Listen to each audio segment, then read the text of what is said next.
Hi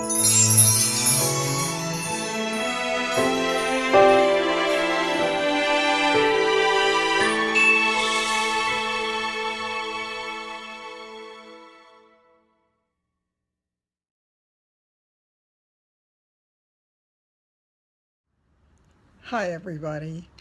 Today is all about some really good things to know. The first thing I wanted to mention, and it's a very simple thing, and it really is in answer to one of my viewers again, who had asked, how do you get rid of the gray in your eyebrows? And a really easy way to do that is to just use a brow tint. And this is one that I had gotten at a local store, but I will find something on Amazon or online that I can show you. And all you do is gently, it's a spoolie, gently brush it right into the lashes. And this one dries almost instantly.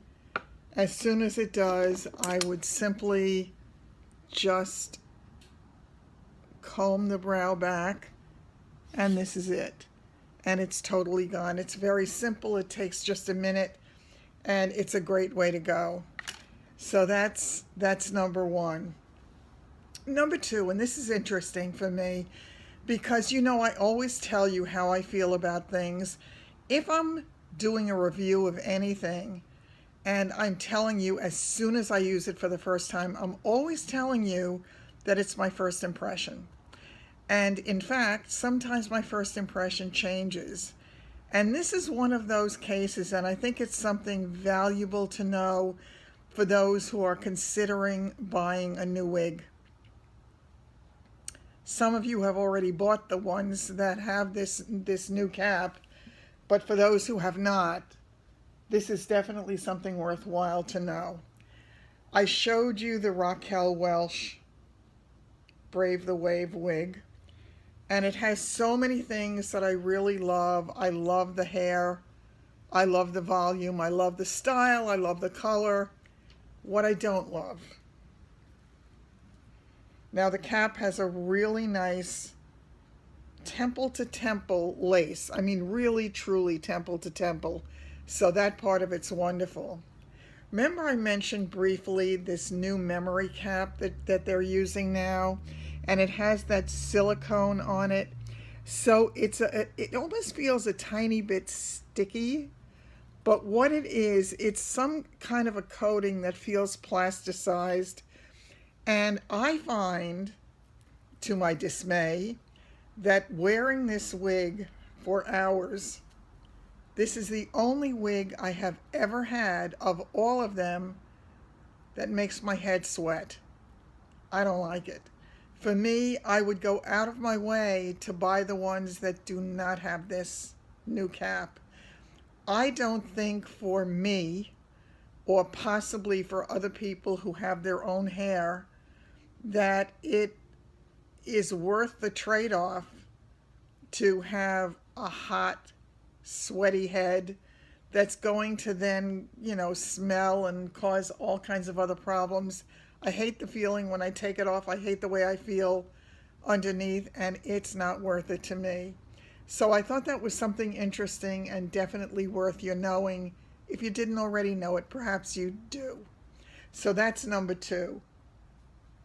Number three, and this is very interesting to me because there is a product that I discovered quite by accident last year, and I love it. I absolutely love it.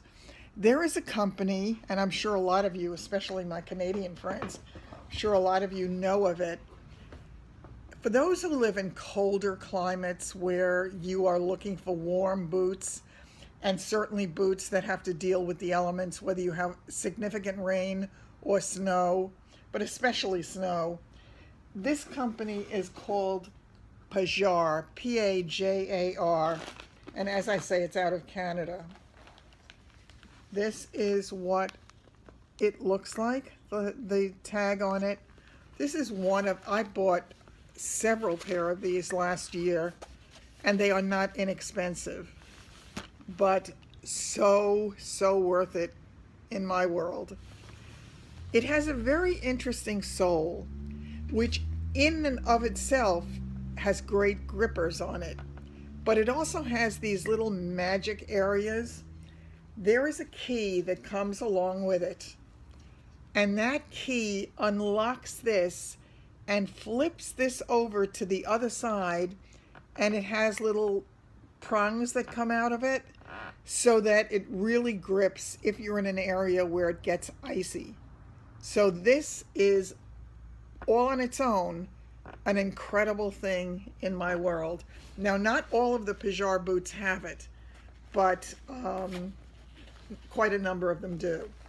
And this one does. It has two zippers on the inside and on the outside. It's a waterproof boot so that everything is sealed. There, the zipper opens to fabric underneath, and it's very easy on and off. I have this in, I think, 3 different colors. I have it in brown, I have it in a navy blue, and at the end of the season I bought the white because it happened to be left, and it was a good sale at the end of the season, and I just got lucky. So what it says on this thing is that it's the solution to, who can see it? Solution to icy surfaces, and truly it is.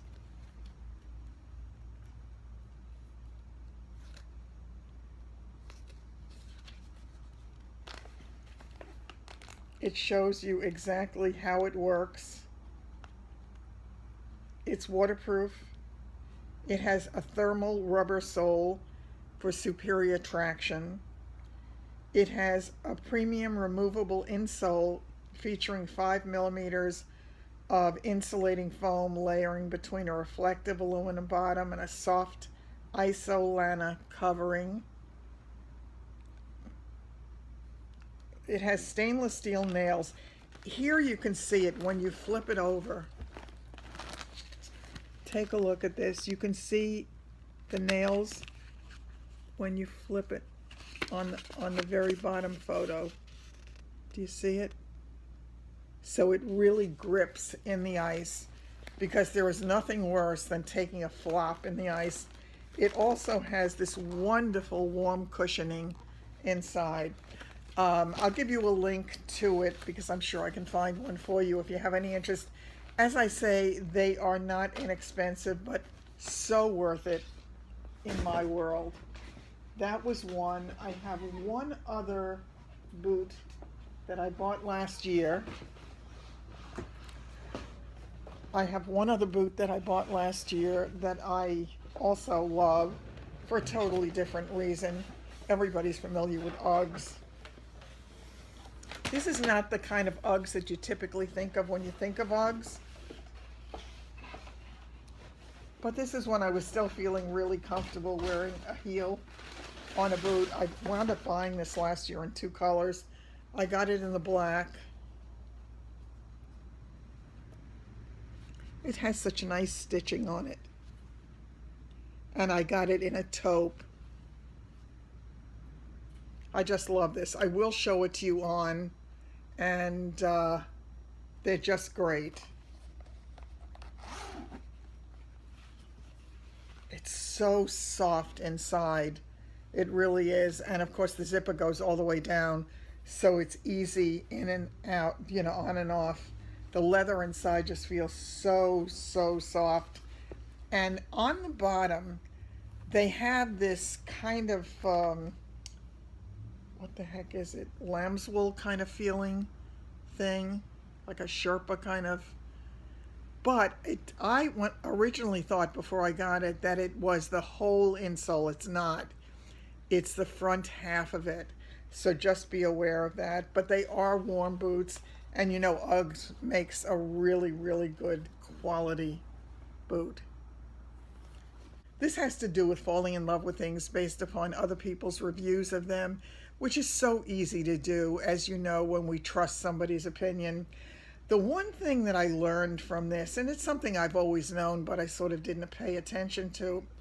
At one point, quite a while ago, Natalie, the beauty diva, had talked about this wonderful perfume that she had from Jean Paul Gaultier.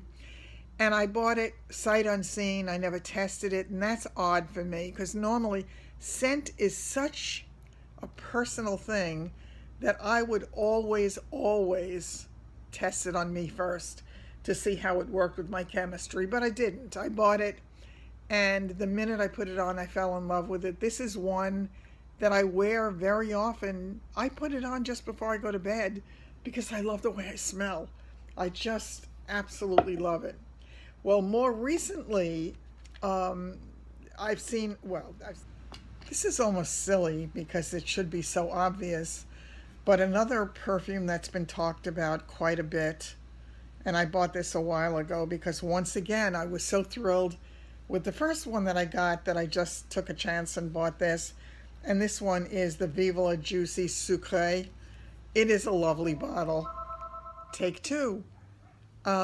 Just wanted to say once again, it's the things that I really should have known that with certain things that other people recommend, especially with scents, you really have to try it for yourself because everybody's chemistry is different.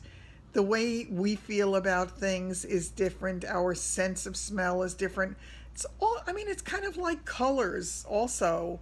What looks good on me or what I perceive looks good on me or looks good on my walls or looks good with my decorating is not necessarily what appeals to you. So is that a lesson? It's a lesson I really should have known and did, but really need to kind of put in place a little bit more often. So that's it for today, and I wanted to tell you to have a wonderful day. Hope something on here helped somebody, and I'm going to have an upcoming video about what I perceive as the healing oils and what they've done for me. So I'm really hoping that that's going to be helpful to somebody out there with the full understanding that I am not a physician. I am not suggesting that I am or telling anybody what to do medically, but I'm going to tell you about things that have made a huge difference in my life, and perhaps they can help somebody out there. So take care, and I will see you very soon. You know I can't stay away for too long. Almost left without telling you about today's look. So here I am.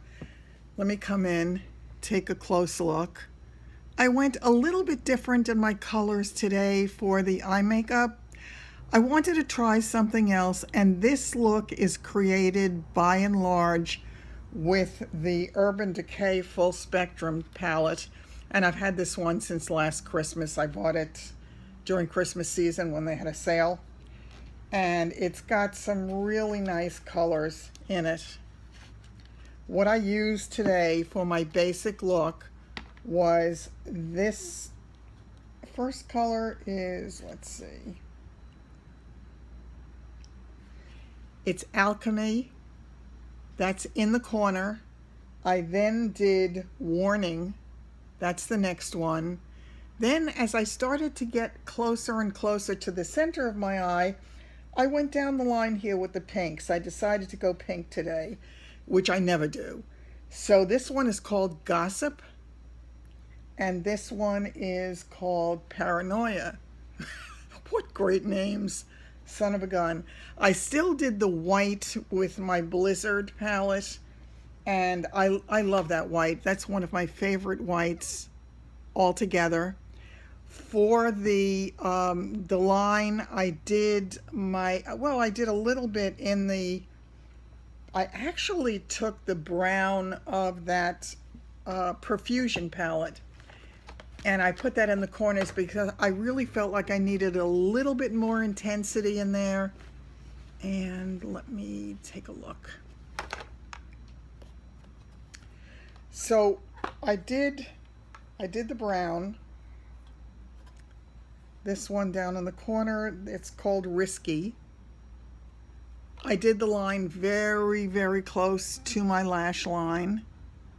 I then did under my eyes, I first did the first color from the Urban Decay palette that I smoked a little bit under my eye, and in the corner down on the lower part, approximately a third way in, I did the brown pencil as well, and I brought it up into the corner, just again to give it a little bit more depth, because when I do, the eyes really pop, so it makes a big difference for me. Again, staying with the pinks today. For the lipstick, I did my Mironess pencil again. That was the pink liner. I went in with the Milani number 14 Rose Hip again, this part of it. And for the innermost part, I did the NYX Jumbo Lip Pencil in 728 Iris. So that's this color. It's a really kind of reflective pink just for the middle. And I'm happy with the look. I then felt that I needed just a little bit more pink in the cheeks because I wanted to balance out the color all over my face. So I took something that I really haven't been using enough, and I should use more because I do like it. Okay, this is Mally. It's Shimmer Shape and Go Blush. It says lighter. Shimmer Shape and Go Blush. And it is a pink. So I just dotted the tiniest bit, and then I used my rotating brush to brush it in. I'm very happy with the look today. Tell me what you think. Take care. Make it a great day. And I'll see you very soon with the next one. When I go back to edit my videos, that's when I get to see all my flaws. And it reminds me of an episode of The Golden Girls where Dorothy was telling Blanche about how deluded she was and thinking that she still looked as great as she always had, and that she, as they all did, had aging skin. So she was saying to her, it's all terrific when you're leaning backward because that looks like you had a facelift because everything gets pulled back and you look glamorous and you look beautiful, and how wonderful is that? She said, but don't ever look into a mirror by looking down. And then Blanche, of course, picks up the mirror and looks and goes, oh my God. Well, that was the feeling I just had when I looked at this video when I was looking down. All the stuff shows up when you're looking down. So note to self, store everything high, refer to everything high, and lean back. Take care.